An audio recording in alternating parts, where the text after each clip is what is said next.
وقت کی دھن میں چھپی ایک دنیا کی کہانی۔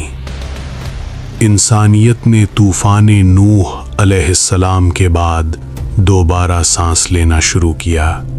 زمین پر خوف اور بے یقینی کا راج تھا۔ لوگ بے سہارے اور بکھرے ہوئے تھے۔ ہر ایک دل میں یہ امید لیے کہ کوئی انہیں حفاظت دے، مگر انہیں معلوم نہیں تھا کہ یہ محافظ ایک دن غرور میں آسمان کے خدا کے سامنے کھڑا ہوگا۔ یہ کہانی ایک انسان کی ہے جس نے پہلی بار بادشاہت کی بنیاد رکھی۔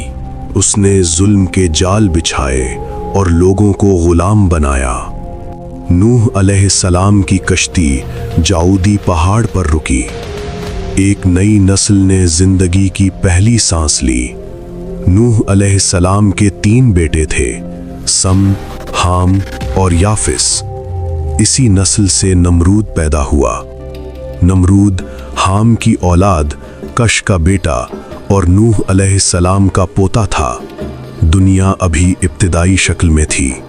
شہر نہیں تھے، قوانین نہیں تھے، لوگ قبائلی زندگی گزار رہے تھے۔